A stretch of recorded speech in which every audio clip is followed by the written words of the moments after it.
মেয়েদের ক্ষেত্রে বাঁ হাত দেখার কথা বলে এবং ছেলেদের ক্ষেত্রে ডান হাত দেখার কথা বলে, এটা কেন? এটা একটা সম্পূর্ণ ভুল ধারণা। তার কারণ হচ্ছে যাদের হাতই নেই তাদের ক্ষেত্রে তাদের ভাগ্য বোঝা যায় না? সেক্ষেত্রে ফেস রিডিং একটা বড় অপশন। লাভ ম্যারেজ হবে না অ্যারেঞ্জ ম্যারেজ হবে, এটা কি হাতে বোঝা যায়? শুধু যে লাভ ম্যারেজ বা অ্যারেঞ্জ ম্যারেজ নয়, বিবাহ পরবর্তী সময় ডিভোর্স আজকের দিনে দাঁড়িয়ে একটা ভীষণ ভীষণ গুরুত্বপূর্ণ বিষয়। তো সেটাও কিন্তু অনেকাংশে নির্ভর করে মূলত দুটো জায়গার উপর, এক বিবাহ রেখা এবং অন্যটা হচ্ছে শুক্রের স্থান। জ্যোতিষের পরিভাষায় মৃত্যু 8 প্রকারের। শারীরিক মৃত্যুটা যেরকম একটা মৃত্যুর অংশ হিসাবে মানুষ ধরে নেয়, এর পাশাপাশি কিন্তু মানহানি, ভয়, রোগ, শোক, বন্ধন সেটাও কিন্তু এক প্রকার মৃত্যুতুল্য কষ্ট হিসেবে ধরা হয়। আদৌ কি হাতের রেখায় মৃত্যুর কথা ফুটে ওঠে? হাতের রেখা, কুষ্টি, শনির দোষ, গ্রহ দোষ, রাহুর দোষ, এগুলো কি আদৌ কাজ করে? জানতে গেলে আজকে পডকাস্টে দেখুন। আজকে আমাদের সঙ্গে আছেন অ্যাস্ট্রো তন্ময় চ্যাটার্জি, যার ডিসকাশনে আজকে আমরা শুনবো বা জানবো যে আদৌ এই বিষয়গুলো কাজ করে কিনা। হাতের রেখা দেখে যে পাথরগুলো দেয় বা স্টোনগুলো ইউজ করতে বলে, সেটা কি আদৌ কার্যকারী হয়? অ্যাকচুয়ালি অ্যাস্ট্রোলজিক্যাল যে রেমেডিগুলো রয়েছে সেগুলো কিন্তু বর্ষার দিনে ছাতার মতন কাজ করে। বর্ষার সময় আমরা রেনকোট ইউজ করি যাতে করে দাঁড়িয়ে বৃষ্টির জল আমাদের গায়ে এসে না পৌঁছয়।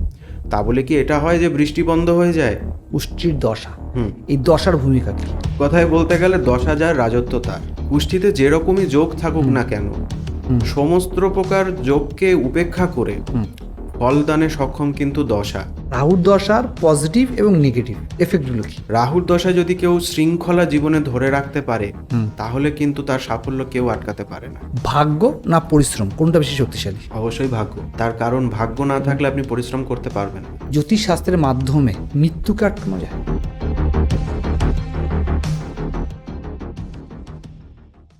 হস্তরেখা আর জ্যোতিষ শাস্ত্রের মধ্যে কি কোনো রকম মিল আছে? অবশ্যই মিল আছে, কারণ হস্তরেখার মধ্যেও আমরা নবগ্রহকে খুঁজে পাই। হাতের পাতার মধ্যে নবগ্রহের নির্দিষ্ট স্থান রয়েছে, সেখান থেকে আমরা নবগ্রহের পজিশন, তাদের ভালো দিক তাদের খারাপ দিক যেরকম দেখতে পাই, ঠিক সেরকমভাবেই জন্মপত্রিকা বা কুষ্ঠির মধ্যেও কিন্তু আমরা একইভাবে নবগ্রহের অবস্থান দেখতে পাই। সুতরাং হস্তরেখা বেসিক্যালি তাদের জন্য এই মুহূর্তে খুব প্রয়োজন যাদের জন্মের স্থান সময় অনেক সময় দেখা যায় যে মানুষ জানতে পারে না বা জানা থাকে না। সেক্ষেত্রে জন্মপত্রিকা বা কুষ্ঠির অ্যাজ এ অপশন হিসেবে আমরা হস্তরেখাকে বেছে নিতে পারি। বেশ, ওকে। তবে আজকের পডকাস্টে আমরা দুটো ভাগে ভাগ করি, একটা হচ্ছে হস্ত বিশারদ বা হস্ত বিষয় নিয়ে, আর একটা হচ্ছে কুষ্টি নিয়ে। যখনই হাতের কথা আসে তখন একটা জিনিস খুব কমন আসে, সেটা মিথ না সত্যি সেটা আপনি ক্লিয়ার করুন। সেটা হচ্ছে যে মেয়েদের ক্ষেত্রে বাঁ হাত দেখার কথা বলে এবং ছেলেদের ক্ষেত্রে ডান হাত দেখার কথা বলে, এটা কেন? এটা একটা সম্পূর্ণ ভুল ধারণা।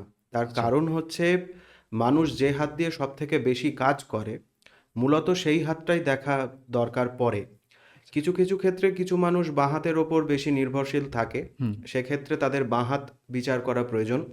আর বেশিরভাগ ক্ষেত্রেই মানুষ ডান হাত দিয়ে বেশি কাজ করে, তো সেক্ষেত্রে দাঁড়িয়ে ডান হাত দেখাটা বেশি দরকার পড়ে। বেসিক্যালি যে হাত দিয়ে মানুষ বেশি কাজ করে সেই হাতে তার ব্লাড সার্কুলেশন বেশি কাজ করে, যে কারণে ডান হাতটা বা বাঁ হাতটা দেখাটা নির্ভর করে সম্পূর্ণরূপে ব্যক্তি কোন হাত দিয়ে বেশি কাজ করছে সেটার উপর। অনেক ক্ষেত্রে দেখা যায় যেখানে একসাথে দুটো হাতই দেখে, ডান হাতও দেখে বাঁ হাতও দেখে, মানে এর কোনো কারণ আছে? এটার কারণ বলতে কি বিষয়টা আরো ডিটেলিংয়ে বোঝা যায়। ওকে, ডান হাত এবং বাঁ হাত দুটোকে পাশাপাশি রেখে বোঝা যায় যে হিসেব ঠিক মতন থাকছে কিনা, কারণ হাতের রেখা অত্যন্ত সূক্ষ্ম এবং সেখানে দাঁড়িয়ে ডান হাত বা বাঁ হাত দুটো একসাথে মিলিয়ে প্রেডিকশন করলে সেটা অনেক বেশি ফলপ্রসূ হয়। আমি না একটা টুইস্ট প্রশ্ন করছি, বেসিক্যালি আমার খুব জানার ইচ্ছে এবং আমার টিমের একজনের খুব এটা প্রশ্ন, সেটা হচ্ছে যাদের হাতই নেই, আচ্ছা, অনেকের আছে, আমি কাউকে ছোট করছি না, ব্যাস বেসিক্যালি দেখা গেল যে কারো হাত কোনো না কোনো কারণে নেই এবং তাদের জন্ম ডেটটা হয়তো মনে নেই বা খেয়াল নেই বা হতেই পারে, যদি একটু এজেড হয় সেক্ষেত্রে নাও থাকতে পারে, তাদের ক্ষেত্রে তাদের ভাগ্য বোঝা যায় না? সেক্ষেত্রে ফেস রিডিং একটা বড় অপশন। আচ্ছা, সেখানে দাঁড়িয়ে চোখ, কপাল, কান কিংবা গাল ইত্যাদি বিষয়গুলো একটা বড় ভূমিকা পালন করে। ফেস রিডিং একটা অন্য টপিক বা অন্য একটা সাবজেক্ট বলতে পারি, যার ওপর বেস করে কিন্তু মানুষ সম্পর্কে অনেক কিছু জানা যায়।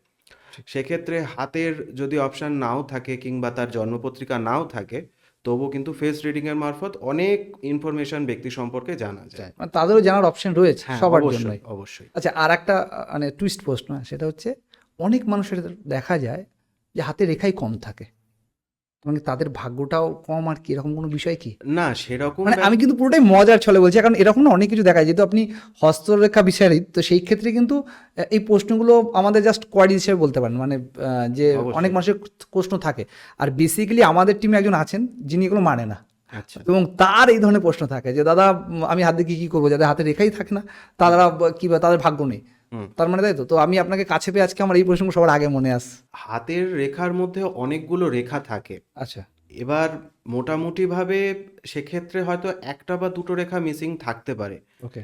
বাট টোটালি হাত পুরো ব্ল্যাঙ্ক, একটাও রেখা সেখানে নেই, এরকম ব্যাপারটা বোধহয় নেই বললেই না চলে। খুব কম রেখা, খুব মানে ওটাই কম। বলছি, মানে দুটো কি তিনটে রেখা নির্দিষ্ট ব্যাস। থাকে, তবে হ্যাঁ রেখা কম থাকার ব্যাপারটা হচ্ছে এরকম, যদি কোনো কোনো স্পেসিফিক্যালি রেখা যদি সরু হয়ে যায় বা ভীষণ আবছা হয়ে যায়, সেগুলো কিন্তু নেগেটিভ হিসেবে ধরা হয়। ওকে। বিশেষ করে যেরকম রবি রেখা কিংবা ভাগ্যরেখার কথাও যদি বলি, সেগুলো যদি একটা নির্দিষ্ট স্থানে পৌঁছানোর পর সেটা আবছা হয়ে যায় বা সেখানে অন্য কোনো রেখা এসে ক্রস তৈরি করে দেয়, তাহলে কিন্তু বুঝতে হবে সেখানে কোনো সমস্যা সেই ব্যক্তির তৈরি হচ্ছে, যে কারণেই হাতের রেখা ক্ষেত্র বিশেষে আবছা হয়ে যায় বা তার উপর অন্য রেখা এসে পড়ে। ম্যারেড বিষয়টা, বিয়ে, লাভ ম্যারেজ হবে না অ্যারেঞ্জ ম্যারেজ হবে, এটা কি হাতে বোঝা যায়? হ্যাঁ, সেটা অনেকাংশে বোঝা যায় এবং সেটা নির্ভর করে মূলত বিবাহ রেখার উপর। আচ্ছা। এবং শুধু যে লাভ ম্যারেজ বা অ্যারেঞ্জ ম্যারেজ নয়, বিবাহ পরবর্তী সময় ডিভোর্স আজকের দিনে দাঁড়িয়ে একটা ভীষণ ভীষণ গুরুত্বপূর্ণ বিষয়। তো সেটাও কিন্তু অনেকাংশে নির্ভর করে মূলত দুটো জায়গার উপর, এক বিবাহ রেখা এবং অন্যটা হচ্ছে শুক্রের স্থান। হাতের মধ্যে শুক্র স্থান যদি শক্ত হয় বা সেই জায়গাটার মধ্যে যদি অনেক কাটাকুটি দাগ থাকে, মোটামুটিভাবে কিন্তু সেক্ষেত্রে বলা যেতে পারে যে ব্রেকআপ হওয়ার চান্স বা রিলেশনশিপ কিন্তু ঠিকঠাকভাবে চলে না। ওকে। এবং বিবাহ রেখার ক্ষেত্রে দাঁড়িয়ে যদি বিবাহ রেখা সরু হয়ে যায় বা তার উপর অন্য রেখা এসে পড়ে, সেটা কিন্তু এরকমভাবে বলা যেতে পারে যে তার বিবাহিত জীবনে সমস্যা আসতে পারে বা ডিভোর্সের দিকে কিন্তু বিষয়টা এগোতে পারে। বিয়ে যেমন একটা ইম্পর্টেন্ট, আর একটা সন্তান, হুম। সেই সন্তানের বিষয়টা কি হাতে উঠে যায়? সন্তান রেখাও থাকে এবং সেখান থেকে সন্তানেরও বিষয়ে জানা যায়। তবে সন্তান রেখা ব্যাপারটা কিন্তু একটু বিচার করা একটু কমপ্লিকেটেড, আচ্ছা। কারণ ওই ক্ষেত্রটা বিচার করার ক্ষেত্রে যদি জ্যোতিষের নির্দিষ্ট অভিজ্ঞতা না থাকে, সেটা কিন্তু বোঝা খুব সমস্যার হয়ে পড়ে। আচ্ছা, অভিজ্ঞতা দিয়ে একটা কথা জিজ্ঞাসা করি, মানে আপনি হস্তরেখা বিশারদ যে সেগমেন্টে আছেন বা যে সাবজেক্টটা নিয়ে আছেন, এটা আপনি কত বছর ধরে আছেন? আমি আজকে 15 বছর। টানা 15 বছর ধরে। আচ্ছা, এরকম কোনো অভিজ্ঞতা হয়েছে যেখানে মানুষ এসে খুব মানে স্টিকি প্রশ্ন করেছে বা কিছু মানে অবাক লেগেছে, এরকম কিছু অভিজ্ঞতা যদি শেয়ার করেন? না, বিষয়টা হচ্ছে একজন এসছিলেন, আম, জীবনে সেই অর্থে সাফল্যের মুখ দেখেনি, ওকে। সিনিয়র সিটিজেনও সে নয়। আচ্ছা। সে এসে ডিরেক্ট প্রশ্ন করে আমি বাঁচবো কতদিন। এই, কারণ তার কাছে জীবনের অনেকাংশে সে হেরে গেছে, সে জীবনের হাত থেকে রেহাই পেতে চাইছিল। আচ্ছা।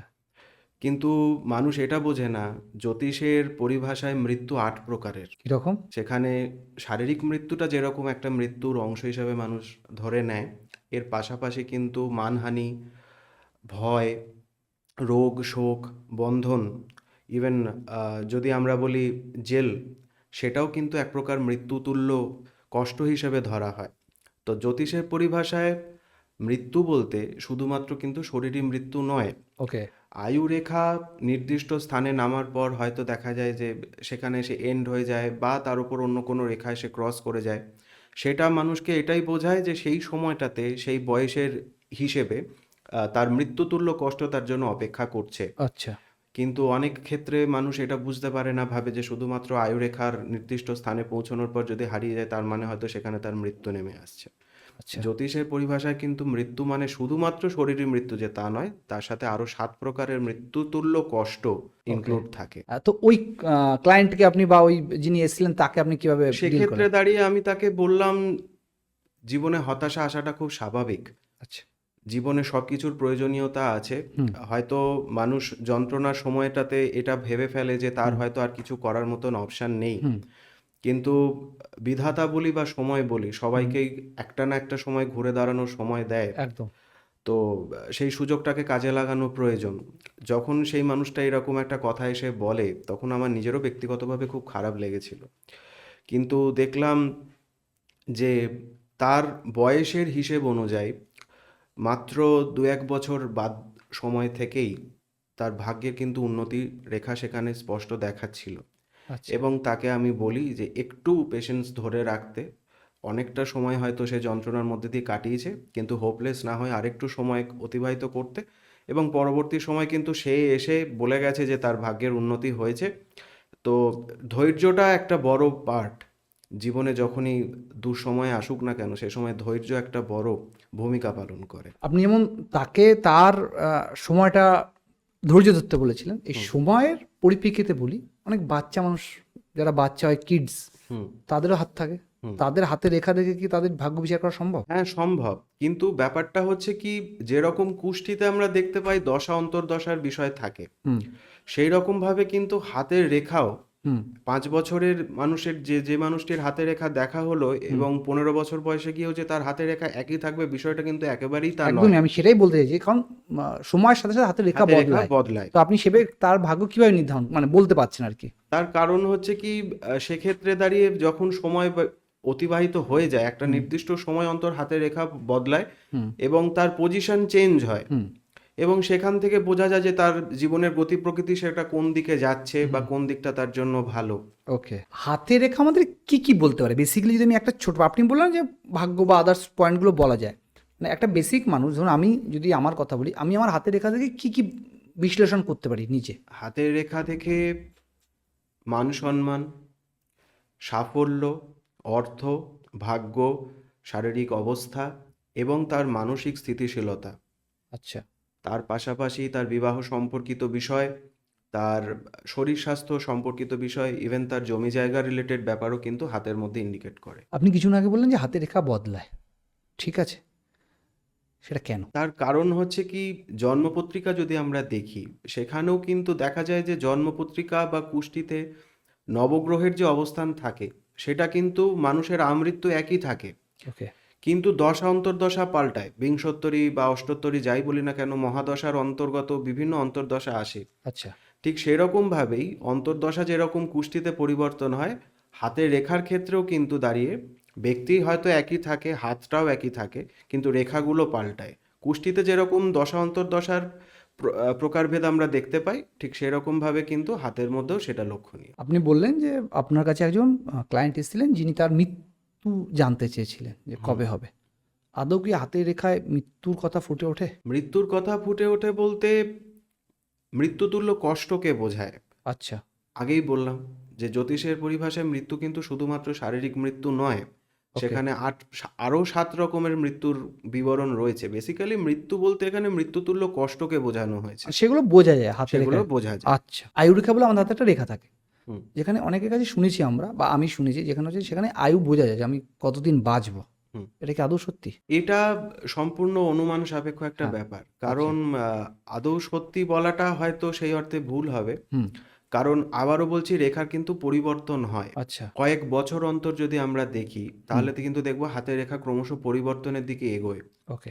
এক সময় হয়তো দেখা যেতে পারে যে আয়ুরেখা একটু সরু হয়ে আসছে বা হুম দুর্বল হয়ে পড়ছে, ক্ষীণ হয়ে যাচ্ছে।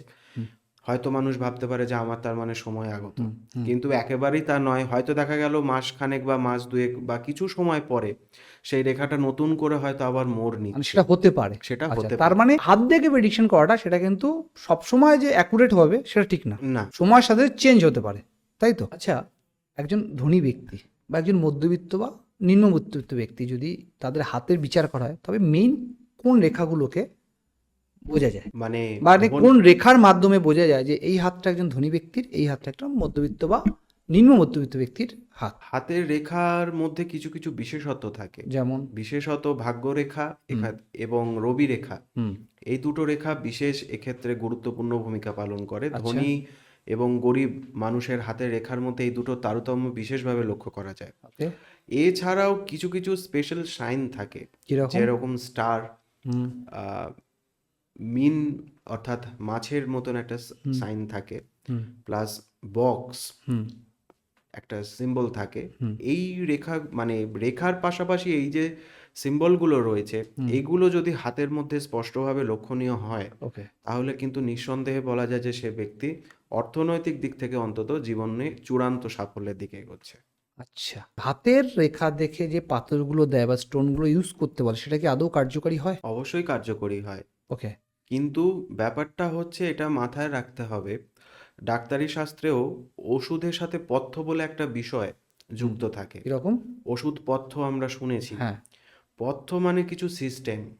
ধরে নেওয়া যাক কারোর লিভারের প্রবলেম হয়েছে ওকে। বা পেটের সমস্যা, সেক্ষেত্রে দাঁড়িয়ে তাকে ওষুধ দেওয়া হলো হুম। এবং তার পাশাপাশি সে ওষুধও খাচ্ছে এবং সমান তালে সে মদ্যপানও করে যাচ্ছে, হুম। তাহলে কিন্তু সেক্ষেত্রে ওষুধ কাজ কার্যকরী করবে না। ভূমিকা পালন করবে না। ঠিক ঠিক। পাথর বা যে কোনো প্রকার প্রতিকার হুম। অবশ্যই কাজ করে, হুম। কিন্তু তার জন্য কিছু সিস্টেম সেই ব্যক্তিকে কিন্তু মেনটেন করতে হয়। ওকে। শুধুমাত্র যে পাথর তা নয়, তার সাথেও অন্যান্য অনেক রকমের প্রতিকারের ব্যাপার থাকে। অবশ্যই কাজ করে, কিন্তু শতকরা হিসেবেও যদি ধরা যায় 60 to 70% কাজ হয়। ওকে। অ্যাকচুয়ালি অ্যাস্ট্রোলজিক্যাল যে রেমেডিগুলো রয়েছে সেগুলো কিন্তু বর্ষার দিনে ছাতার মতন কাজ করে। বর্ষার সময় আমরা রেনকোট ইউজ করি যাতে করে দাঁড়িয়ে বৃষ্টির জল আমাদের গায়ে এসে না পৌঁছয়। তা বলে কি এটা হয় যে বৃষ্টি বন্ধ হয়ে যায়? বৃষ্টি কিন্তু বন্ধ হয় না। সেই রকমভাবেই এই যে অ্যাস্ট্রোলজিক্যাল যে প্রতিকারগুলো রয়েছে জ্যোতিষের, সেগুলো কিন্তু মানুষকে বৃষ্টির দিনে ছাতা বা রেনকোটের মতন প্রোটেকশন দেয়, হুম। কিন্তু যেটা হওয়ার সেটা কিন্তু হতে থাকে। আচ্ছা, ভবিতব্য যেটাকে মানুষ বলে সেটা কিন্তু আটকানোর ক্ষমতা কারোর মানে থাকে না। ওভারঅল বলতে গেলে জ্যোতিষশাস্ত্র নিজে তোমার ভাগ্যকে চেঞ্জ করতে পারবে না, কিন্তু তোমাকে প্রোটেকশন দিতে পারবে, অ্যাজ ওয়েল বলতে প্রোটেকশন হবে। দিতে পারবে, এবং সব থেকে বড় কথা হচ্ছে জ্যোতিষের গাইডেন্সটা হচ্ছে সব থেকে বড় ইম্পর্টেন্ট বিষয়। ওকে। প্রতিকারের থেকেও বড় ব্যাপার হচ্ছে গাইডেন্স। ধরে নেওয়া যাক তুমি একটা ব্যবসা শুরু করতে চাইছো, হুম। তোমার কাছে পুঁজি রয়েছে। হুম।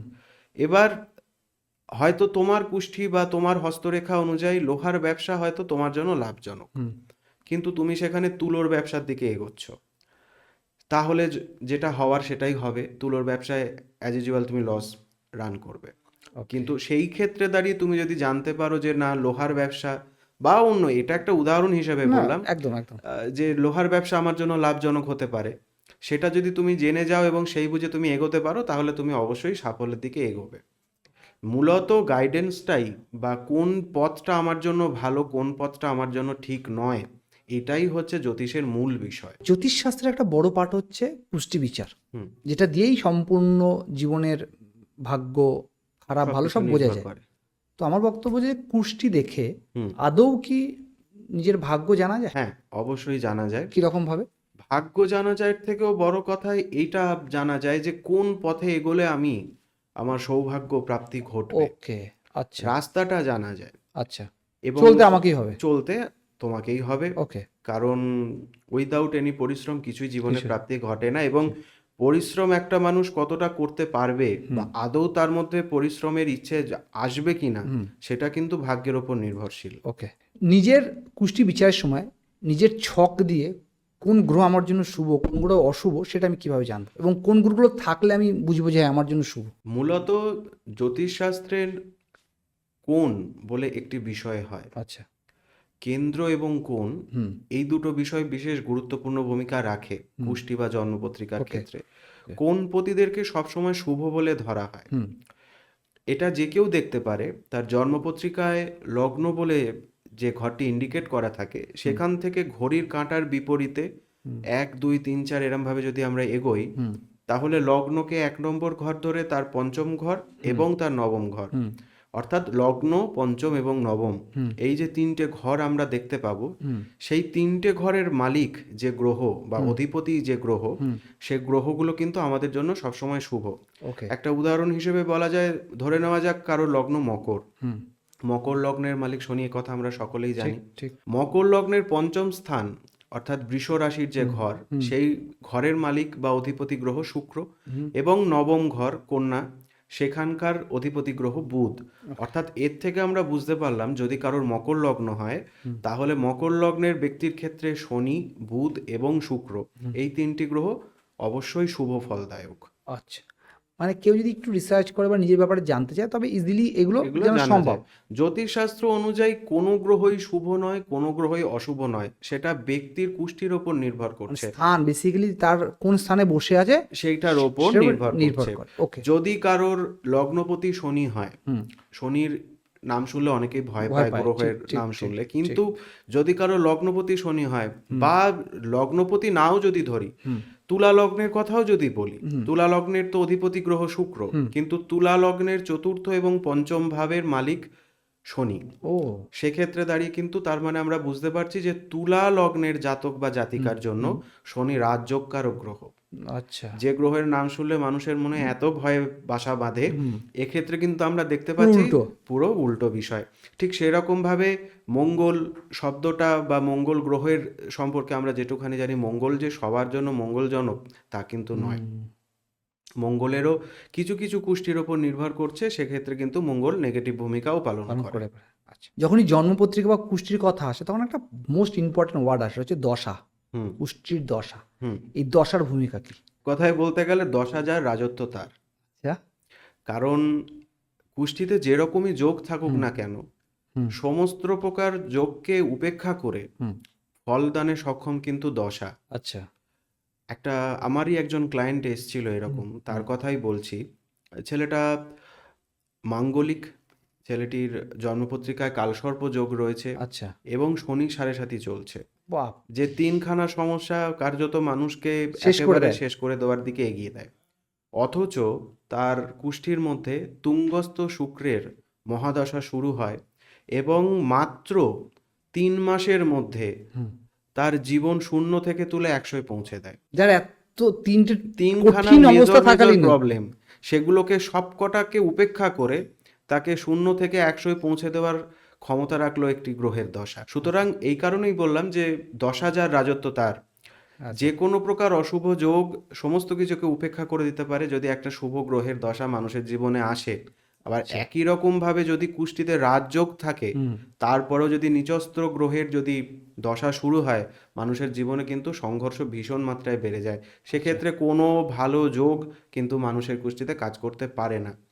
দশার ভূমিকা ভীষণ। আচ্ছা, এই যে যেটা বললে যে আহ, কোনো রাজযোগ থাকলে সে কোনো মানে গ্রহর যদি দশা খারাপ থাকে পুরো নিচে নামিয়ে দেবে, আবার এত তিনটে মেজর প্রবলেম থাকাকালেও কিন্তু তুলে দেবে। হুম। এর কি কোনো রেমেডি আছে জ্যোতিষশাস্ত্রের অনুসারে? রেমেডি তো অবশ্যই থাকে। আচ্ছা, সে কি কাজ করে সেই দশা কাটাতে? হ্যাঁ, অবশ্যই কাজ করে। আচ্ছা। কিন্তু তার সাথে সাথে মূলত যে আগেই বললাম কিছু পথ্য বা সিস্টেম মেনটেন করতে হয়। আচ্ছা। যেরকম ভাবে যদি শনির কথা বলি, আমরা প্রত্যেকেই জানি যে শনি কর্মফলের দেবতা হুম এবং শনির প্রতিকার হিসেবে বেশ কিছু গ্রহরত্নের কথা আমরা জানি। হুম। কিন্তু অ্যাজ এ প্ল্যানেট হিসেবে শনি গ্রহ কিছু কিছু জিনিসকে ভীষণ পছন্দ করে, যেরকম নিজের অহংকারকে বিসর্জন দেওয়া, ওকে। ধনী দরিদ্র উঁচু নিচু ভেদাভেদ না করে সকল প্রকার মানুষকে তার উপযুক্ত সম্মানটুকুনি দেওয়া, ওকে। এবং তার পাশাপাশি ধৈর্য, যা শনির বিজয়ে শনির দশায় এগিয়ে যাওয়ার ক্ষেত্রে কিন্তু একটা বড় ভূমিকা রাখে। আচ্ছা, এগুলো যদি মানুষ ফলো করতে পারে, তার পাশাপাশি যদি প্রতিকার ধারণ করে, তাহলে অবশ্যই সুফল লাভ করা যায়। ঠিক আছে। এখানে তুমি শনির দশা কথা বললে, আর একটা মহাদশা আছে যেটার নাম খুব শোনা যায়, সেটা হচ্ছে রাহুর দশা। হুম। রাহুর দশার পজিটিভ এবং নেগেটিভ এফেক্টগুলো কি? রাহু বলতেই তো সবার চোখের সামনে একটা গলাকাটা রাক্ষসের মুখ ভেসে ওঠে, হ্যাঁ হ্যাঁ। কিন্তু এই ধারণাটা সম্পূর্ণ মাত্রায় ভুল। হুম। কারণ রাহু ভীষণ বাস্তববাদী একটা গ্রহ আচ্ছা। বা মেটেরিয়ালিস্টিক প্ল্যানেট বলতে পারি। হুম। আমাদের জীবনের সাফল্য লাভের ক্ষেত্রে রাহু একটা প্রধান ভূমিকা পালন করে। আচ্ছা। রাহু শব্দের আহ, এক কথায় আমরা বলতে পারি রাহু মানে বাসনা। আচ্ছা। পৃথিবীতে এমন কোনো মানুষ নেই যার জীবনে কোনো বাসনার বাসনা নেই। আগুন নেই। ঠিক। সেই বাসনা কারোর ক্ষেত্রে পজিটিভ, কোনো কোনো ক্ষেত্রে হয়তো সেই বাসনা নেগেটিভ। ওকে। তো রাহুর ভালো পজিশনে থাকলে মানুষের মধ্যে ভালো বাসনা জেগে ওঠে।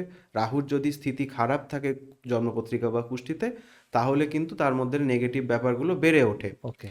তবে রাহুর দশায় ইন জেনারেল কিছু বৈশিষ্ট্য আমরা দেখতে পাই। যেমন? তার মধ্যে অন্যতম হচ্ছে রাহু কিন্তু মানুষকে পরিশ্রম বিমুখ করে তোলে। ও, মানে কুড়ে করে তোলে। কুঁড়ে করে তোলে ঠিক ব্যাপারটা তা নয়, কম পরিশ্রমে বেশি মুনাফা। আচ্ছা। এটা কিন্তু রাহুর অন্যতম একটা প্রধান বৈশিষ্ট্য। ও।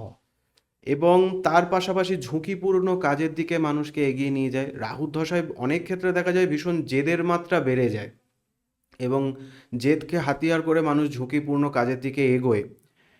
সব থেকে বড় বিষয় যেটা, সেটা হচ্ছে আমার প্র্যাকটিক্যালি আমার জ্যোতিষের এই চর্চার জীবনকালে আমি উপলব্ধি করে দেখলাম রাহুর দশায় যদি কেউ শৃঙ্খলা জীবনে ধরে রাখতে পারে হুম। তাহলে কিন্তু তার সাফল্য কেউ আটকাতে পারে না। এবং আচ্ছা। এখানেই সব থেকে বড় সমস্যাটা দাঁড়ায় যে রাহুর দশায় মানুষ নিজেকে সুশৃঙ্খল রাখতে পারে না। আচ্ছা। শৃঙ্খলা যদি কেউ ধরে রাখতে পারে এবং নিজের লোভ বা এক্সপেকটেশনের ওপর যদি কন্ট্রোল আনতে পারে, রাহু অবশ্যই পজিটিভ ভূমিকা পালন করে এবং রাহু কিন্তু জীবনে সাফল্য লাভের ক্ষেত্রে বড় ভূমিকা পালন করে। কুষ্টিতে লগ্নের ভূমিকা কি? বেশিরভাগ মানুষই সাধারণত রাশিকে প্রাধান্য দেয়। হুম। কি রাশি এরকম একটা ব্যাপার সবসময় চলতে থাকে। ঠিক। কিন্তু মূলত জ্যোতিষের গণনাই শুরু হয় লগ্ন থেকে। আচ্ছা। 30% যদি একটা জন্মপত্রিকায় রাশি থেকে জানা যায়, হুম। 70% কিন্তু জানা যায় লগ্ন থেকে। কারণ Okay. লগ্নই হচ্ছে জ্যোতিষের প্রথম ঘর, যেখান থেকে গণনা শুরু হয়। আচ্ছা। ভাবাধিপতি, নক্ষত্র ইত্যাদি যে কোনো বিষয় প্রেডিকশন করার ক্ষেত্রে কিন্তু লগ্নের ভূমিকা অপরিসীম। Okay. ধরে নেওয়া যাক কারোর মীন রাশি, এই মুহূর্তে দাঁড়িয়ে মীন রাশি শনি 7.5 চলছে এই Present time. মুহূর্তে দাঁড়িয়ে। আচ্ছা। তা বলে কি সমস্ত যাদের মীন রাশি আছে তাদের প্রত্যেকের জীবনে ক্ষতি হবে? না। তা কিন্তু নয়। কারণ হচ্ছে কি প্রত্যেকের লগ্ন সমান নয়। আচ্ছা। রাশি মীন হতে পারে কিন্তু প্রত্যেকের লগ্ন আলাদা। হুম। লগ্ন যখনই আলাদা হবে তাদের কিন্তু জন্মপত্রিকাও পাল্টে যাবে এবং সেখানে দাঁড়িয়ে কিন্তু তার ফলাফলও ভিন্ন রকমের আসবে। সুতরাং জ্যোতিষে লগ্নের ভূমিকা অত্যাধিক, রাশির থেকেও প্রাধান্যের জায়গাতেই থাকে লগ্ন। আমরা রাহুর কথা বলছিলাম, যেটা নাম সাথে সাথেই আমাদের একটা প্যানিক কাজ করে, কিন্তু আর একটা বড় নাম যেটা কিছুক্ষণ আগে আলোচনা হবে সেটা হচ্ছে শনি। হুম শনির দশা। হুম শনির দশা আর শনির দশারই কি আর এক নাম শনি সাড়ে সাতি? না, আচ্ছা, দুটো আলাদা জিনিস। দুটো আলাদা। কিরকম? মূলত সাড়ে সাতিটা নির্ভর করে ওভারঅল একটা বিষয়, আমি যদি বলি গোচর বলে বা ট্রানজিট বলে জ্যোতিষের একটা বিষয় থাকে, সেটার ওপর বেস করে সাড়ে সাতি তৈরি হয়। ওকে। আর দশা যে বিষয়টা থাকে সেটা কিন্তু সম্পূর্ণ ব্যক্তিগত। আচ্ছা। মীন রাশির অনেকের থাকতে পারে, একটু আগেই বললাম তো, যাদের মীন রাশি আছে তাদের প্রত্যেকের এই মুহূর্তে শনি সাড়ে সাতি চলছে। আচ্ছা। কিন্তু এটা নয় যে মীন রাশি যাদের তাদের সাড়ে সাতির পাশাপাশি শনির মহাদশাও চলছে। হুম। শনির মহাদশা চলছে না সেটা নির্ভর করবে কিন্তু ব্যক্তির জন্মপত্রিকার উপর। আচ্ছা। লগ্ন হিসেবে বা রাশির হিসেবে সেটা সম্পূর্ণ আলাদা বিষয়। সাড়ে সাতি এবং শনির মহাদশা দুটোকে কিন্তু এক ভেবে গুলিয়ে ফেলার কোনো কারণ নেই, দুটো সম্পূর্ণ আলাদা বিষয় আচ্ছা। এবং দুটোর ফলাফলও কিন্তু অনেকাংশে আলাদা। জ্যোতিষশাস্ত্রে এই প্রশ্ন আমি অনেকবার করেছি, অনেক কজনকে করেছি। যেহেতু আমরা আজকে কুষ্টি নিয়ে কথা বলছি, সেই ক্ষেত্রে যে বিষয়টা আমাদের না বললেই না, সেটা হচ্ছে কুষ্টিতে অনেকের মাঙ্গলিকের একটা চ্যাপ্টার থাকে। হুম। মাঙ্গলিক মানেই কিন্তু মানুষ ধরে নেয় তার বিয়ের কোনো সমস্যা চলছে বা হুম, বিয়ের হুম। সমস্যা আসবে, বাধা আসবে। হুম। এটা আদৌ কি সত্যি? না, একেবারেই সত্যি নয়। এর সাথে রিলেটেবল নয়। নয়, আচ্ছা। কারণ সেটা নির্ভর করছে জন্মপত্রিকায় মঙ্গলের কোন পজিশনে বসে আছে সেটার ওপর। ওকে। মঙ্গল যদি কোনোভাবে জন্মপত্রিকায় বৃহস্পতির দ্বারা দৃষ্ট হয় বা তার বন্ধু গ্রহের সাথে অবস্থান করে হুম। বা নবাংশ বলে একটা বিষয় থাকে জ্যোতিষে, সেখানে যদি মঙ্গল ভালো পজিশনে থাকে তাহলে কিন্তু মাঙ্গলিক প্রভাব অনেকটা কমে যায়। ওকে। এর পাশাপাশি মানুষ যেটাকে দেখে না সেটা হচ্ছে সপ্তমপতির অবস্থান। আচ্ছা। মাঙ্গলিক হলেই যে বিবাহে বাধা তা কিন্তু নয়। আচ্ছা। যদি কারোর সপ্তমপতি, একটা উদাহরণ হিসেবে বলতে পারি, যদি অষ্টমে অবস্থান করে তাহলে কিন্তু তার বিবাহিত জীবনে এমনি সমস্যা আসবে। আচ্ছা। সেক্ষেত্রে মাঙ্গলিক হোক, থাকুক না থাকুক থাকুক। সেটা কিন্তু কোনো Okay. সমস্যার ব্যাপার নয়। মঙ্গল ছাড়াও এমন অনেক কিছু বিষয় আছে জ্যোতিষের যেগুলোর ওপর নির্ভর করে কিন্তু মানুষের বিবাহ এবং বিবাহ পরবর্তী জীবনের প্রেডিকশন তৈরি হয়।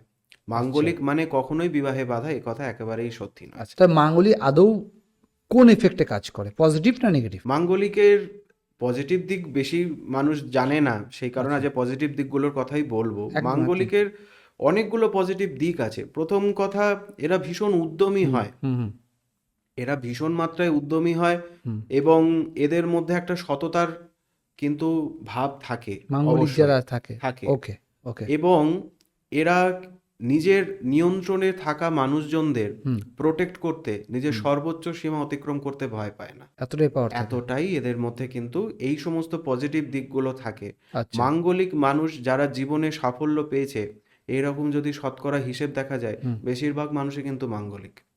মঙ্গলের সেই এনার্জিটা তাদের মধ্যে ভীষণভাবে কাজ করে। আমরা জ্যোতিষশাস্ত্রে রেমেডি নিয়ে কথা বলছিলাম। এই রেমেডি মানে হচ্ছে আমার মানে যেটা আমব্রেলা ছাতার কথা আসছিল, হুম ঠিক সেইভাবে জন্মকুণ্ডলিতে যদি কারো দোষ থাকে সেক্ষেত্রে আদৌ কোনো রেমেডি কাজ করে, কোনো স্টোন বা কোনো আদার্স কাজ করে? হ্যাঁ, অবশ্যই কাজ করে, আচ্ছা। কিন্তু তার পাশাপাশি কিছু সিস্টেম মেনটেন করতে হয়। ওকে। এবং শুধুই যে রত্ন একমাত্র সলিউশন তা কিন্তু নয়। কিছু কিছু ক্ষেত্র এমনও থাকে, যেরকম ডাক্তারি পরিভাষায় বলতে গেলে কিছু রোগ ওষুধে সারে, তো কিছু রোগের ক্ষেত্রে সার্জারির প্রয়োজন হয়। ঠিক ঠিক। ঠিক সেরকমভাবেই জ্যোতিষের জগতেও কিন্তু সবসময় যে রত্নেই একমাত্র রত্ন প্রতিকারের পথ তা কিন্তু নয়। তার পাশাপাশি বিভিন্ন রকম পথ থাকে, যেগুলো আমরা টোটকা বলতে পারি বা কবচের কথা বলতে পারি, সেগুলোও কিন্তু সমাধানের রাস্তা খুলে দেয়। যেহেতু আমরা জন্মকুণ্ডলীর কথা বলছি, কিছুক্ষণ আগে আমরা হাতের কথা বলছিলাম। হাতে আপনি যখন বললেন যে হাতের রেখা চেঞ্জ হয় মানুষের সময়ের সাথে সাথে, হুম। ঠিক সেইভাবে জন্মকুণ্ডলিতে সব কি আগে থেকেই নির্ধারণ থাকে, নাকি এটাও সময়ের সাথে সাথে চেঞ্জ হয়? জন্মকুণ্ডলিতে নবগ্রহের যে অবস্থান থাকে হ্যাঁ। সেটা কিন্তু মূলত ফিক্সড থাকে, আচ্ছা পাল্টায় ট্রানজিট, এবং সব থেকে বড় বিষয় হচ্ছে দশা।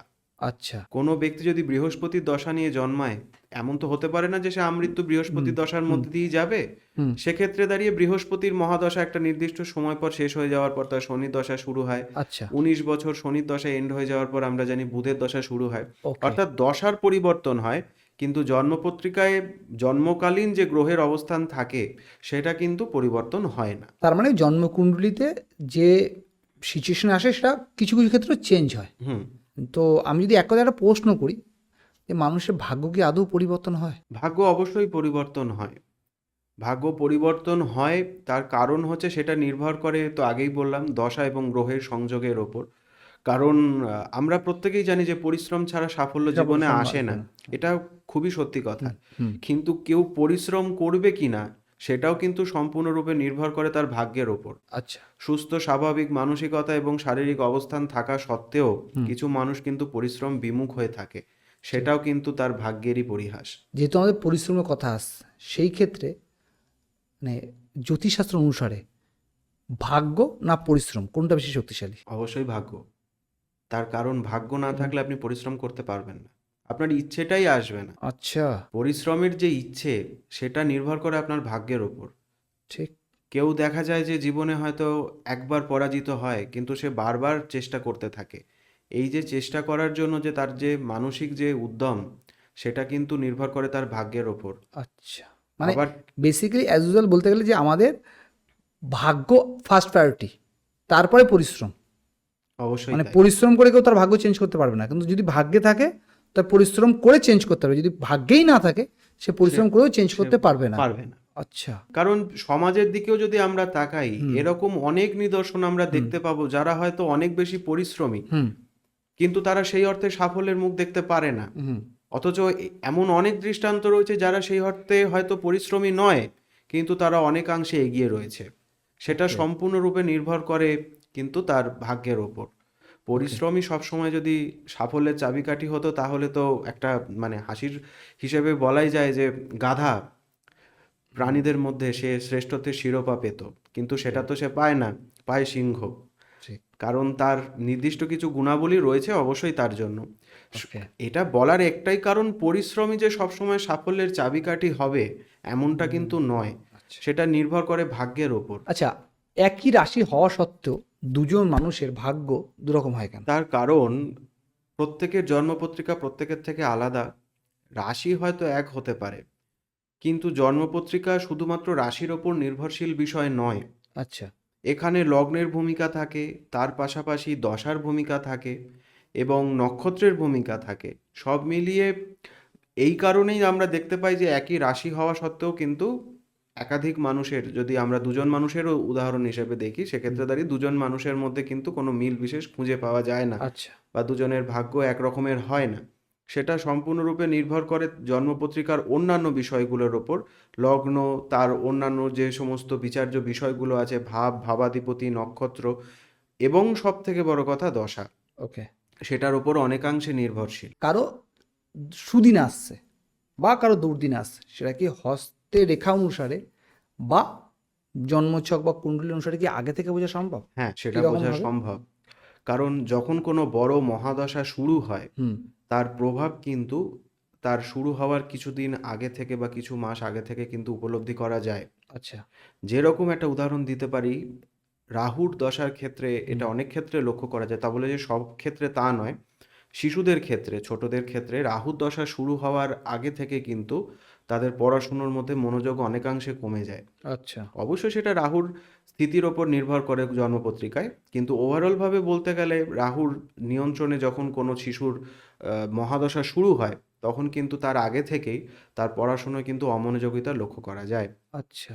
কারণ মহাদশা শুধু রাহু বলে নয়, যে কোনো মহাদশা, সেটা বৃহস্পতি হতে পারে কিংবা শনি গ্রহের মহাদশাও হতে পারে, দশা শুরু হওয়ার আগে থেকেই কিন্তু, কারণ দশা তো একটা কাজ করে, সেই কাজ করার আগে তার যে কাজের জায়গাটা গ্রহ কিন্তু তৈরি করে নেয় ওকে। কোনো না কোনো ঘটনা বা অঘটনার মারফত, কিন্তু সেই ক্ষেত্রটা সে প্রস্তুত করে নেয় যাতে করে দাঁড়িয়ে সে তার মহাদশা চলাকালীন সেগুলো কাজ করতে পারে। ওকে, আপনি দশা আর মহাদশা বারবার এই কথাটা উচ্চারণ করছেন, এদের মধ্যে ডিফারেন্স কি আছে? দশা বলতে অন্তর্দশা একটা হয় আর একটা হয় মহাদশা। হ্যাঁ।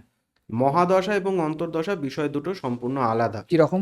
মহাদশা, ধরুন কারোর বৃহস্পতির মহাদশা শুরু হচ্ছে, বৃহস্পতির 16 বছর মহাদশা থাকে, হুম। বা শনির মহাদশার ক্ষেত্রে আমরা জানি শনির মহাদশা 19 বছর থাকে, শুক্রের মহাদশা 20 বছর থাকে। আচ্ছা। এই রকম প্রত্যেকের মহাদশার সময়কাল আগে থেকেই নির্ধারিত, ওকে। এবং এই মহাদশার আন্ডারে বিভিন্ন গ্রহের অন্তর্দশা চলতে থাকে। তার মানে যদি কারো শুক্রের মহাদশা চলে 20 বছর, তাহলে এমনটা একেবারেই নয় যে সে 20 বছরই তার শুক্রের মহাদশা চলবে। ওকে। তার ভেতরে ভেতরে কিন্তু শুক্র, তারপর রবি, তারপর চন্দ্র, তারপর মঙ্গল, এইরকম ভাবে যে 9টা গ্রহ রয়েছে তাদের প্রত্যেকেরই একটা একটা করে কিন্তু অন্তর্দশার পার্ট আসবে। ওকে। মহাদশা গ্রহের তো চলে ঠিক আছে, কিন্তু তার নিয়ন্ত্রণের যে অন্তর্দশাগুলো থাকে সেখানে কিন্তু অন্যান্য যে বাকি গ্রহগুলো থাকে তার গ্রহগুলোর অবস্থান আমরা লক্ষ্য তাকে করতে কেন্দ্র পারি। করে ঘোরে। ঘোরে আর কি। আচ্ছা, আমরা আগের প্রশ্ন থেকে যেটা স্কিপ করলাম সেটা হচ্ছে আপনি জ্যোতিষশাস্ত্রে বললেন যে বোঝা যায় সুদিন আসুক বা দুদিন আসুক, কিন্তু হাতের রেখা অনুসারে কি করে বুঝবো যে আমার সুদিন আসছে না দুদিন আসছে? হাতের রেখার ক্ষেত্রে মূলত ভাগ্যরেখা এই ক্ষেত্রে একটা বড় ভূমিকা পালন করে। আচ্ছা। কারণ নির্দিষ্ট বয়সের হিসেব অনুযায়ী যদি ভাগ্যরেখার অবস্থান একটু গোলমেলে আমরা লক্ষ্য করতে পারি, মানে কোনো রেখা এসে তাকে কেটে দিয়ে গেল বা ভাগ্যরেখা সরু হয়ে যাচ্ছে ইত্যাদি বিষয়গুলো যদি আমরা লক্ষ্য করতে পারি, সেখান থেকে কিন্তু আমরা একটা আন্দাজ পাই। একই রকমভাবে এক্ষেত্রে রবি রেখাও কিন্তু একটা বড় ভূমিকা পালন করে। আচ্ছা। হাতের রবি রেখার মধ্যেও কিন্তু যদি কোনো রকম বাজে সিমটম আমরা দেখতে পাই, সেক্ষেত্রে আমরা বুঝতে পারি যে কিছু খারাপ ঘটনা আসন্ন হতে চলেছে। আচ্ছা, অন্তর্দশা আর মহাদশা নিয়ে কথা বলছি, এর সাথে একটা থাকে দোষ, হুম। খুব শোনা যায় গ্রহ দোষ। এই গ্রহ দোষ বিষয়টা কি? গ্রহ দোষ বলেও আদপে কিছু হয় না। আচ্ছা। জ্যোতিষশাস্ত্রে যেগুলো হয় সেগুলো যোগ। আচ্ছা। এবার কোনো যোগ কারোর জন্য লাভজনক, কোন যোগ হয়তো কারোর জন্য ক্ষতিকারক, তো সেই হিসেবে এখানে দোষ বলে কিছু জ্যোতিষশাস্ত্রে হয় না। কারণ সব কিছুরই একটা পজিটিভ দিক থাকে, সব কিছুরই একটা নেগেটিভ দিক থাকে। একদমই তাই। কালসর্পযোগ বা মাঙ্গলিক, যেগুলোকে মানুষ অনেক ক্ষেত্রে যোগ না বলে ডিরেক্ট দোষ দোষ বলে বলে। গণ্য করে, ঠিক। এটা ঠিক উচিত নয়। তার কারণ সেগুলোরও কিছু পজিটিভ দিক থাকে। হ্যাঁ, মানছি তার নেগেটিভ দিকগুলো অবশ্যই জীবনে আমরা ফলাফল সেগুলো লক্ষ্য করতে পারি, কিন্তু তার পাশাপাশি জ্যোতিষশাস্ত্রের দোষ বলে কিছু হয় না। যেগুলো হয় সবকটাই যোগ, আচ্ছা। এবং সেই যোগের প্রভাব বিভিন্ন ক্ষেত্রে বিভিন্ন রকম। আমরা হস্তরেখা নিয়ে যখন আলোচনা ছিল তখন আমি একটা প্রশ্ন করছিলাম যে ধনী হওয়ার জন্য কোন কোন রেখাগুলো চেঞ্জ হয় বা কোন কোন সিম্বলগুলো বোঝা যায়, কিছু সাইন থাকে থাকে নির্দিষ্ট। কিনা। ঠিক সেইভাবে ধনী হওয়ার জন্য, বা এক কথা যদি বলতে পারি, একজন ধনী ব্যক্তি একজন মধ্যবিত্ত ব্যক্তির মানুষের যদি কুণ্ডলী দেখা যায় তবে কি কি পরিবর্তন আমরা দেখতে পারি? প্রথমত এক্ষেত্রে দ্বিতীয় এবং একাদশ, আচ্ছা। এই দুই ভাবের যে অধিপতি গ্রহ, তাদের অবস্থান কিন্তু আলাদা হয়। যদি কারোর জন্মপত্রিকা বা কুষ্ঠিতে দ্বিতীয় এবং একাদশ পতির স্থান বিনিময়, ক্ষেত্র বিনিময় বা নক্ষত্র বিনিময় বা পরস্পরের ওপর যদি দৃষ্টি থাকে, বা দ্বিতীয় বা একাদশ পতি যদি দ্বিতীয় বা একাদশ স্থানে অবস্থান করে, সেক্ষেত্রে কিন্তু মানুষের অর্থনৈতিক দিক থেকে বড় সাফল্য আসে। এটা পরীক্ষিত সত্য। এছাড়াও কিছু কিছু শুভ গ্রহ রয়েছে, যেরকম বৃহস্পতি বা শুক্র মতন গ্রহ যদি একাদশে অবস্থান করে, সেক্ষেত্রেও কিন্তু অনেক ভালো রেজাল্ট আশা করা যায় অর্থনৈতিক দিক থেকে। আর মধ্যবিত্তর ক্ষেত্রে কিন্তু দ্বিতীয় বা একাদশের সংযোগ বিশেষ থাকে না। অন্যান্য স্থিতি থাকতে পারে গ্রহের পজিটিভ জায়গায়, কিন্তু দ্বিতীয় এবং একাদশ এই দুটো ভাব কিন্তু জীবনে অর্থনৈতিক সাফল্য লাভের ক্ষেত্রে বিরাট ভূমিকা পালন করে। অবশ্যই তার সাথে দশা অন্তর্দশার তো ব্যাপার থাকেই, কিন্তু জন্মপত্রিকার যদি কথা বলি, সেক্ষেত্রে কিন্তু দ্বিতীয় এবং একাদশের ভূমিকা মানে অনস্বীকার্য। আমরা ধনী কথা বলছিলাম, ধনী হতে গেলে বা আমরা সাকসেস হতে গেলে আমাদের দুটো কাজ করতে হয় জীবনে, হয় ব্যবসা নয় চাকরি, বেসিক্যালি। হুম। অন্য পার্টগুলোও আছে জীবনে, হ্যাঁ। বাট এই দুটোকে মেজর ধরা হয়। হ্যাঁ, তো ভবিষ্যৎ ব্যবসায় ভালো না চাকরিতে ভালো, যেটা আপনি বলছিলেন যে আমার কারো যদি লোহার ব্যবসা যোগ থাকে, সে তুলা ব্যবসা এড়িয়ে করলে চলাই ভালো। বাড়ি চলা ভালো। ঠিক সেইভাবে যদি কারো চাকরি যোগ থাকে বা ব্যবসা যোগ থাকে, হুম। সেইটা কোনটা ভালো সেটা কুণ্ডলিতে কিভাবে বুঝবো? হ্যাঁ, অবশ্যই সেখানে বোঝা যায়, কারণ জন্মপত্রিকায় দশম ভাব থেকে হুম। আমরা ব্যক্তির কর্মকে বুঝতে পারি। ওকে। কোনোভাবে যদি 6th হাউসের সাথে দশম ভাবে সংযোগ থাকে, হুম। তাহলে কিন্তু আমরা সেক্ষেত্রে চাকরিকে প্রেফার করি। ওকে। এবং সপ্তম ভাবের সাথে যদি দশম ভাবে সংযোগ থাকে, হুম। সেক্ষেত্রে কিন্তু ব্যবসায় সাফল্য আসে অনেক বেশি। ওকে। মূলত দশম ভাব থেকে আমরা বিশ্বাস করি যে, আমরা এটা মানি, দশম ভাব থেকে আমাদের কর্মের কোন কর্ম আমরা করব জীবনে সেটা ইন্ডিকেশন থাকে। যদি আচ্ছা। 6th হাউসের সাথে কানেক্টেড হয় তাহলে চাকরি, এবং যদি 7th হাউসের সাথে যদি কানেক্টেড থাকে তবে তাহলে business। কিন্তু ব্যবসায় সাফল্য আসে বেশি। ওকে। ওকে। হাতে রেখা একটা আর একটা প্রশ্ন করেছিলাম, যেটা যেহেতু আমরা কুণ্ডুলি আর আজকে হস্তরেখা নিয়ে কথা বলছি, তাই দুটোকে আলাদা করে বোঝার চেষ্টা করছি। সেটা হচ্ছে যে আমরা যেমন প্রেম, divorce, love marriage, arrange marriage, সেটা যেমন হাতে আপনি বর্ণনা করলেন, ঠিক সেইভাবে কুণ্ডলী থেকে সেভাবে বোঝা যায় যে আমার এর জীবনে লাভ ম্যারেজ আছে না অ্যারেঞ্জ ম্যারেজ আছে, নাকি প্রেমে ব্যর্থ হবে, নাকি ডিভোর্স হবে। এই পার্টগুলো কি সামনে ফুটে ওঠে? হ্যাঁ, প্রেম ঘটিত বিবাহ নির্ধারিত হয় যদি পঞ্চমপতি সপ্তমে গিয়ে অবস্থান করে। আচ্ছা। একটা সাধারণ উদাহরণ হিসেবে বললাম, যদি পঞ্চমপতি কারো জন্মপত্রিকায় সপ্তমে অবস্থান করে বা সপ্তমপতি যদি পঞ্চমে গিয়ে অবস্থান করে, সেক্ষেত্রে কিন্তু প্রেম ঘটিত বিবাহের একটা সম্ভাবনা থাকে। ওকে। এছাড়াও ব্রেকআপ বা যদি রিলেশন ভেঙে যাওয়ার কথা বলি, সেক্ষেত্রে কিন্তু আমরা অনেক অনেক ক্ষেত্রে দেখতে পাই, এটা অধিকাংশ ক্ষেত্রে, যে জন্মপত্রিকা বা কুষ্টিতে 5th হাউসের সাথে কিন্তু শনির কোনো কানেকশন থাকে। আচ্ছা। শনি দৃষ্টি বা শনির অবস্থান 5th হাউসে, এই রকম ঘটনার ক্ষেত্রে কিন্তু রিলেশনশিপে ব্রেকআপ ঘটনা ঘটে বেশিরভাগ ক্ষেত্রে। এবং এছাড়াও দশার তো আগেও বলেছি, দশার ভূমিকা জীবনে অপরিসীম। হুম। কেতুর দশা বা শনির দশার ক্ষেত্রে দাঁড়িয়ে কিন্তু রিলেশনশিপ টিকে রাখা যায় না। অনেক ক্ষেত্রে কিন্তু রিলেশনশিপে ব্রেকআপ তৈরি হয়। সেটা রিলেশন ব্রেকআপ হবে না রিলেশনশিপ ঠিকঠাক চলবে, সেটা কিন্তু জন্মপত্রিকা দেখে অবশ্যই জানা যায়। এই কুণ্ডলী শব্দটি, এটি যদি সব থেকে বেশি কানে বাজে আমাদের বা আমরা শুনতে পাই, সেটা হচ্ছে বিয়ের ক্ষেত্রে। হুম। পাত্র এবং পাত্রী কুণ্ডলী মেলা হয় এবং সেই অনুসারে বিয়ে এগিয়ে নেওয়া হয়, কিন্তু আজও এই নিয়মটা অনেকে মেনে চলেন। হুম। আদৌ এই কুণ্ডলীতে কি দেখা হয়, ছেলে এবং মেয়ের কি দেখা হয় যাতে তারা ভবিষ্যৎ জীবন সুখের হবে? মূলত এটাকে আমরা বলি জোটক বিচার। জোটক বিচার। আচ্ছা। জ্যোতিষের পরিভাষায় এটাকে আমরা জোটক বিচার বলি। ওকে। এখানে 8 রকমের বিচার হয়, হুম। যেটাকে এক কথায় অনেকে অষ্টকূট বিচারও বলে থাকে। হুম। এবং এখানে মূলত লগ্নের ভূমিকা সে অর্থে থাকে না। হুম। এক্ষেত্রে জোটক বিচারের ক্ষেত্রে রাশির ভূমিকা থাকে, হুম। গণ বর্ণ প্রভৃতি বিষয় এখানে সংযুক্ত থাকে। 8 রকমের বিষয়কে এখানে মিলিয়ে দেখা হয় যে সেগুলোর মধ্যে তাদের উভয়ের ক্ষেত্রে, জাতক এবং জাতিকা বা পাত্র পাত্রী যাই বলি না কেন, তাদের মধ্যে কতটা সিমিলারিটিস আছে, হুম। এবং সেই সিমিলারিটিসের ওপর বেস করেই কিন্তু রেজাল্টটা আসে। আচ্ছা। 36 গুণের হিসেব থাকে সেখানে যদি 20-র ওপরে যদি আমরা মার্কস পায়। পেয়ে থাকি, তাহলে কিন্তু সেক্ষেত্রে বিবাহে এগিয়ে যাওয়ার কথা বলা হয়। আচ্ছা। বা যদি 20 বা 22-এর নিচে যদি থাকে, সেক্ষেত্রে কিন্তু ব্যাপারটা ভেবে এড়িয়ে যাওয়া দেখার ভালো। কথা বলা হয়। তবে একটা কথা এই প্রসঙ্গে আমি বলবো, সেটা হচ্ছে জোটক বিচারই কিন্তু শুধুমাত্র বিবাহের জন্য উপযুক্ত বিষয় নয়। তার কারণ এ বাদ দিয়েও কিছু বিষয় থাকে, কিরকম? যেরকম মাঙ্গলিক অমাঙ্গলিকের যে বিষয়টা, সেটা কিন্তু কোনোভাবে জোটক বিচারের মধ্যে উঠে আসে না। আচ্ছা। এটা ব্যক্তির জন্মপত্রিকা বা কুষ্টির ওপর নির্ভর করে। হুম। অষ্টকূট বা জোটক বিচার যেটা, সেটার ক্ষেত্রটা আলাদা, কিন্তু মাঙ্গলিক বা অমাঙ্গলিক বা কোনো খারাপ গ্রহের দশা যদি চলে ব্যক্তির ক্ষেত্রে, তাহলে কিন্তু জোটক বিচারে ভালো ফল আসলেও আমরা দেখতে পাই পরবর্তীকালে কিন্তু বিবাহিত জীবনে সমস্যা তৈরি হয়। আচ্ছা, আপনি বলেছিলেন যে কুণ্ডলী চেঞ্জ হতে পারে, বেসিক্যালি ভাগ্য চেঞ্জ হতে পারে, হুম। হাতের রেখার ক্ষেত্রে হাত চেঞ্জ হতে পারে। হুম। কারো কুণ্ডলী মিলিয়ে বিয়ে হওয়ার পরেও কি ডিভোর্স হওয়ার চান্স থাকতে পারে? হ্যাঁ, অবশ্যই তারপরে থাকতে থাকতে পারে। থাকতে আচ্ছা, কিরকম বা কেন? সেক্ষেত্রে দাঁড়িয়ে যদি সপ্তমপতি, হুম। যেখান থেকে জ্যোতিষের বিবাহের বিচার হয়, হুম। সেই সপ্তমপতি যদি দূরস্থানগত হয়, মানে পরবর্তী সময় চেঞ্জ হয়। না, সেটা জন্মপত্রিকার মধ্যেই থাকে। আচ্ছা। অষ্টম ভাবে যদি থাকে, একটা উদাহরণ হিসেবে বলতে পারি, তা বলে এমন নয় যে, আসলে সত্যি কথা বলতে কি জ্যোতিষের ব্যাপারে কোনো সিদ্ধান্ত নেওয়া হুম। বেশ কষ্টকর একটা ব্যাপার। আচ্ছা। খড়গাদায় সূচ খোঁজার মতন বিষয় আর জ্যোতিষের সিদ্ধান্তে উপনীত হওয়া দুটো প্রায় এক। হুম।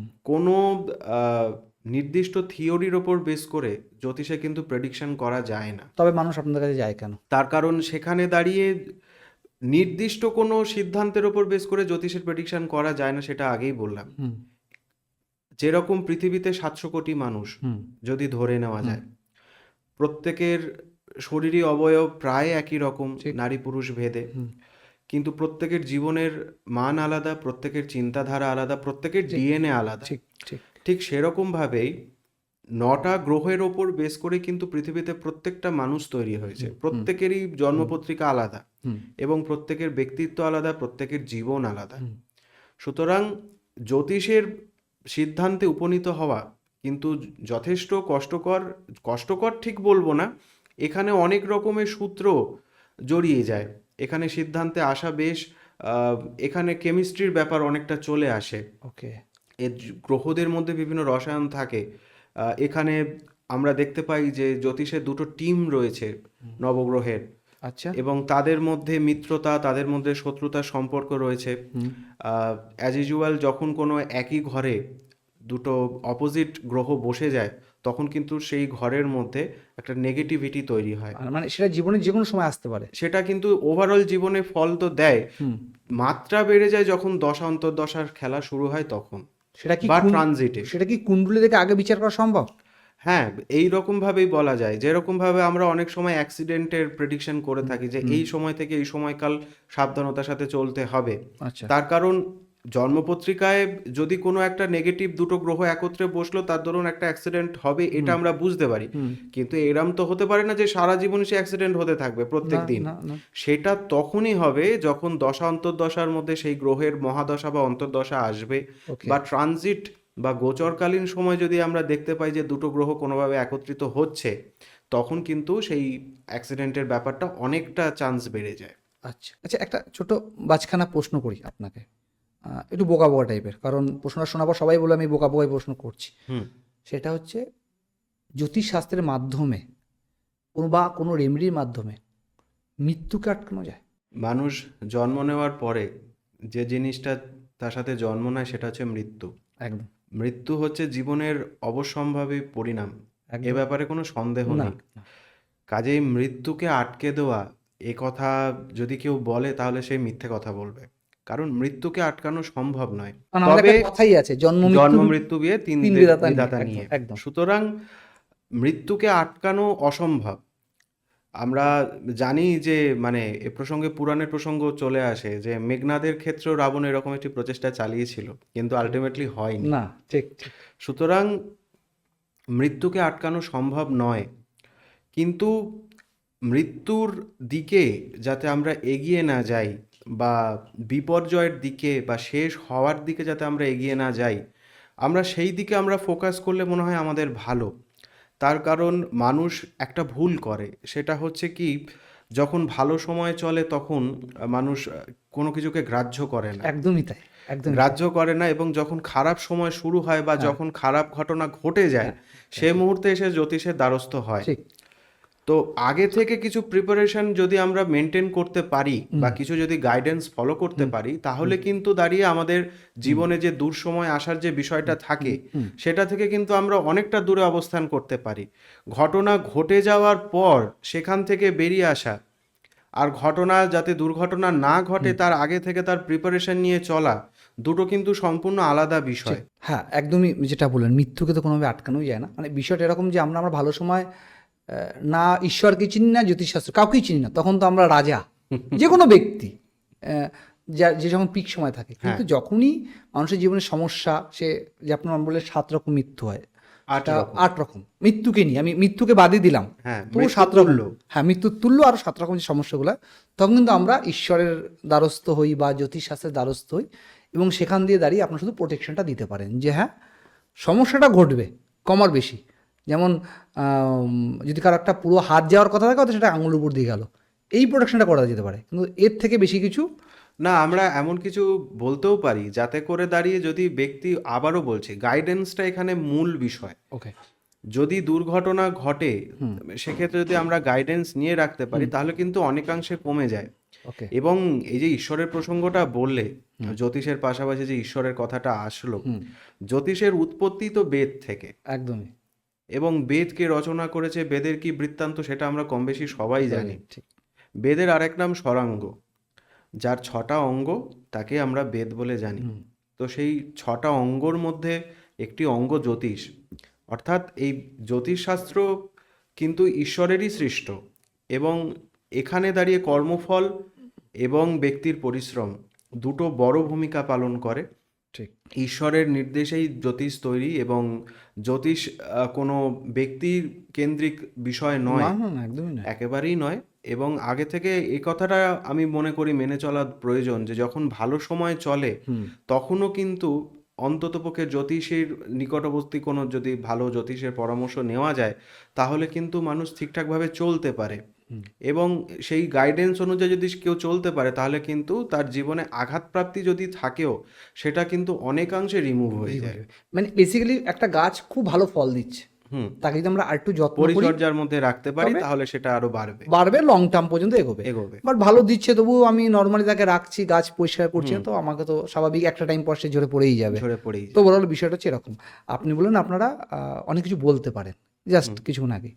আচ্ছা, এরকম বলা যায় যে কারো লটারি ভাগ্যে কিছু যাবে না, হঠাৎ অর্থযোগ বা হঠাৎ কোনো কিছু প্রাপ্তি পাওয়া যায় কিনা, সম্ভব বলা? হ্যাঁ, সেটা নির্ভর করে লগ্নতে, মানে কুষ্টির মাধ্যমে নাকি হাতের মাধ্যমে, কোনটাতে বলা? এর মধ্যেও থাকে এবং কুষ্টির মধ্যেও থাকে। কুষ্টির মধ্যেও যদি বলি সেক্ষেত্রে অষ্টমপতির একটা বড় ভূমিকা থাকে, এবং এই ফাটকা জাতীয় উপার্জনের ক্ষেত্রে রাহু একটা বড় ভূমিকা পালন করে। যদি ঠিকঠাক সময়ে লটারি যদি কাটা যায় সেক্ষেত্রে কিন্তু লটারি অর্থপ্রাপ্তির একটা ব্যাপার কাজ করেই। আচ্ছা আচ্ছা, আমরা কুণ্ডলী নিয়ে কথা বললাম আর হাতের হস্তরেখা নিয়ে কথা বললাম। এখন আমরা কিছু রিয়েল এক্সপিরিয়েন্স চাইছি। বেসিক্যালি সেখানে হচ্ছে কারো যদি চাকরি, সরকারি যে যোগ থাকে, সরকারি চাকরি যোগ থাকে, সেটা সে হাতে কি করে বুঝবে? সেক্ষেত্রে হাতে রবি রেখা। আচ্ছা, রবি রেখা মানে হচ্ছে এই রেখা, অনামিকার নিচে। আচ্ছা, অনামিকার নিচে যে একদম ক্ষেত্রটা থাকে সেটাকে আমরা রবির ক্ষেত্র বলি। সেখানে যদি রবি রেখা স্পষ্ট থাকে এবং যদি কোনো রকম কাটাকুটি দাগ না মধ্যে থাকে তাহলে কিন্তু সরকারি চাকরির ক্ষেত্রে একটা বড় প্রায়োরিটি পাওয়া যায়। ওকে। এবং একই রকম ভাবে যদি রবি রেখার ওপর কোনোভাবে ক্রস মার্ক তৈরি হয় তাহলে কিন্তু সেটা জীবনে অপযশকেও নির্দেশ করে, মানহানিরও ব্যাপার সেখান থেকে কিন্তু বিচার করে। কারণ রবি বেসিক্যালি সরকার সংক্রান্ত বিষয় যেরকম, তার পাশাপাশি কিন্তু মান সম্মানের ক্ষেত্রেও একটা বড় ভূমিকা পালন করে। তো রবি রেখা যদি স্পষ্ট থাকে এবং সেক্ষেত্রে যদি কোনো কাটাকুটি দাগ না থাকে তাহলে কিন্তু সরকারি চাকরির ক্ষেত্রে একটা প্রায়োরিটি পাওয়া যায়, প্রায়োরিটি থাকে। আচ্ছা, আপনি বক্সের কথা বলছিলেন, হাতের কোন জায়গায় বক্স থাকলে বেশি প্রায়োরিটি থাকে যে অর্থযোগ বা ধনী হওয়ার যোগ থাকে? মূলত সেটা বৃহস্পতির, আচ্ছা, বৃহস্পতি মানে হচ্ছে এই জায়গাটাতে।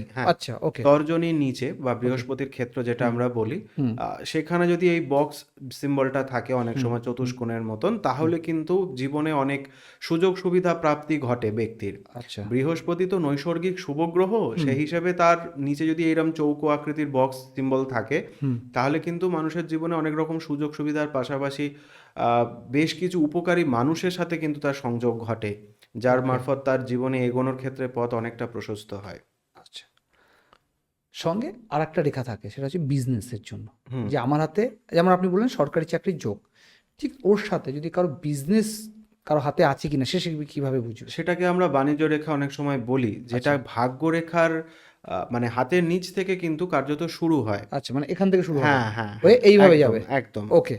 মানে ভাগ্যরেখার বাঁ দিক থেকে শুরু হয়, আয়ু রেখা থাকে একদিকে, আর যে দিকটা থাকে আর কি, মানে ভাগ্যরেখার সাইড থেকে শুরু হয় সেটা ক্রমশ ওপর দিকে ধাবিত হয়, বুধের দিকে যায়, মানে আমাদের এই আঙ্গুলের দিকে যাবে। হ্যাঁ, ওকে। এবং কনিষ্ঠ আঙুলের দিকে এগোয়, সেটাকে আমরা বলি বাণিজ্য রেখা। এবং এই রেখাও অ্যাজ ইউজুয়াল যতটা সুস্পষ্ট হবে বা প্রপারলি থাকবে, যদি অন্য কোনো রেখা সেখানে ক্রস না ক্রিয়েট করে তাহলে কিন্তু ব্যবসার ক্ষেত্রে অনেকটা বড় সাফল্য আসে। আবার আমার শোনা কিছু কথা, সেটা হচ্ছে যদি একের অধিক থাকে তো দুটো ব্যবসা হতে পারে, মাল্টিপল ব্যাপারও সেখানে ইন্ডিকেট করে হতে পারে। আচ্ছা, আমি লাক্সারি লাইফ লিড করব কিনা সেটা কি আমার হাতে কোনোভাবে ফুটে ওঠে?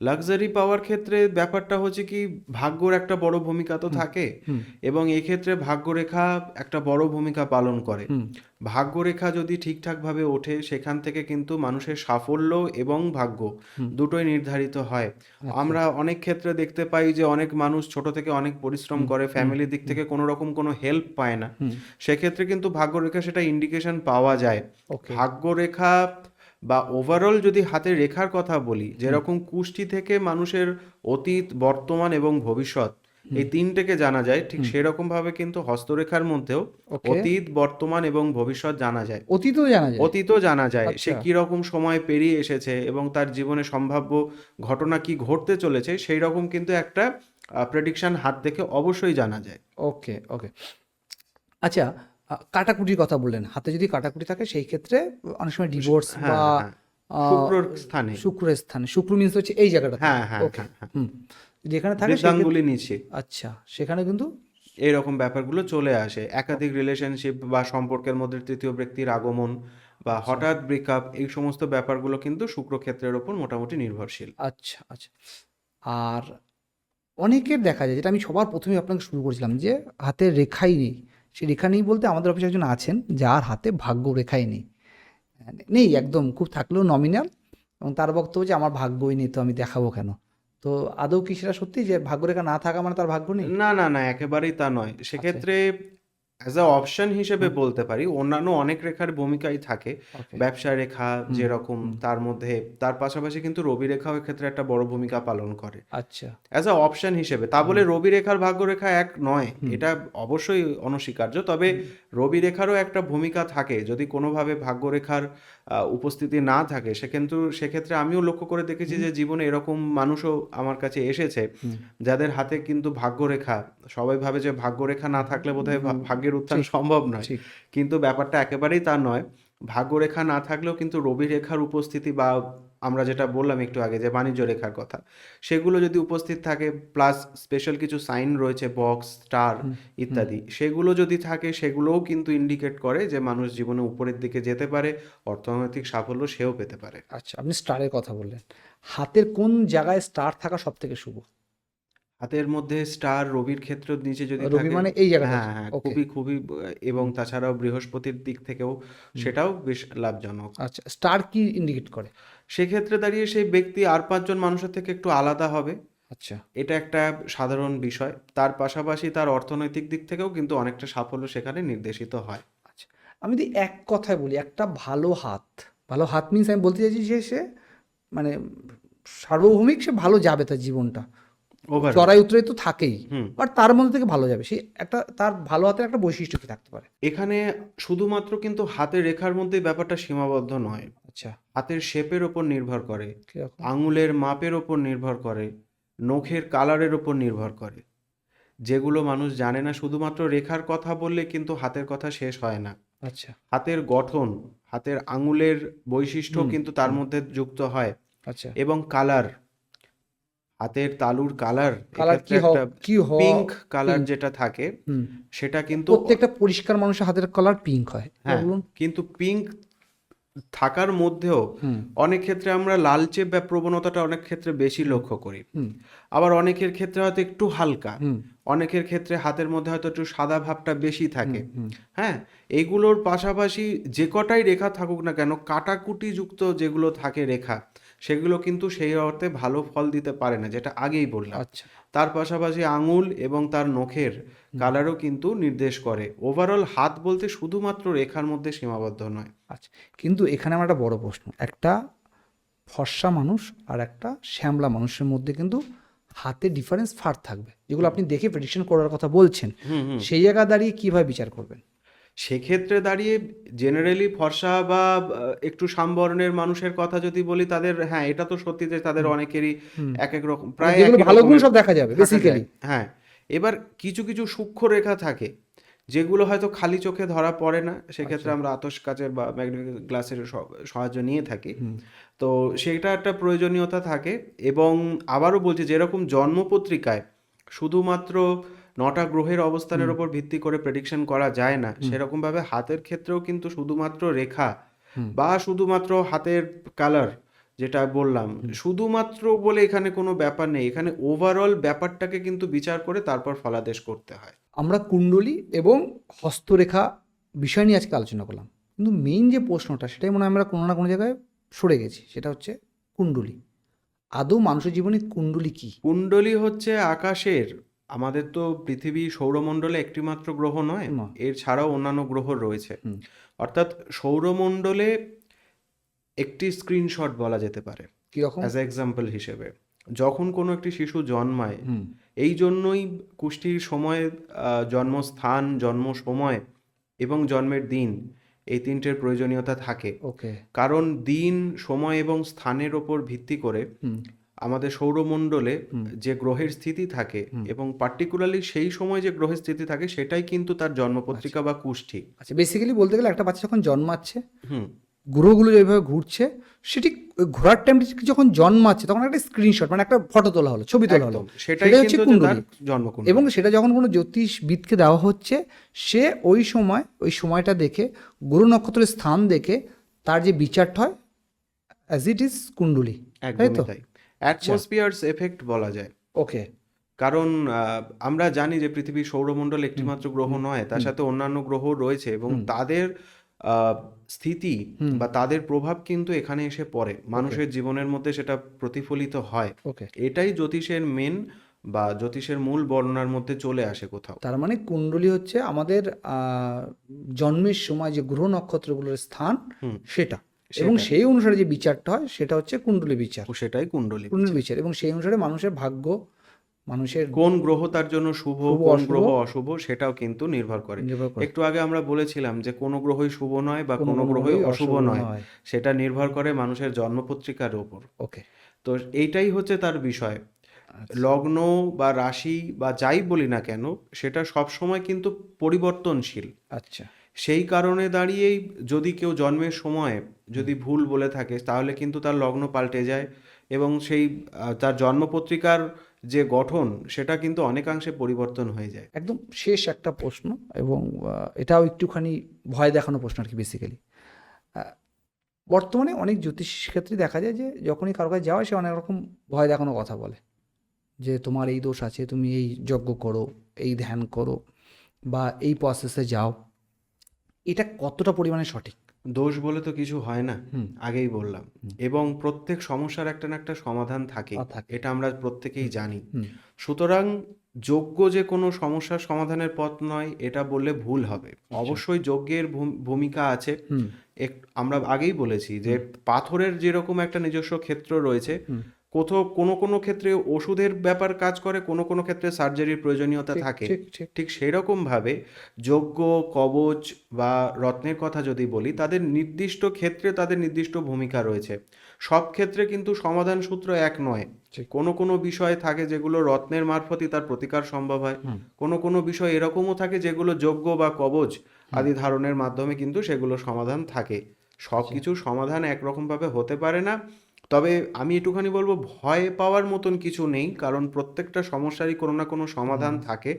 এবং আমার ক্লায়েন্টদেরও আমি এটা বলি যে শুধুমাত্র জ্যোতিষের প্রতিকার নয়, বেশ কিছু সিস্টেম থাকে, যে সিস্টেমগুলোকে কিন্তু ফলো করলে গ্রহের যে নেগেটিভিটি সেটা থেকে আমরা অনেকাংশে রিলিফ পেতে পারি। সেগুলো অবশ্যই আমি মনে করি তাদের ফলো করার দরকার।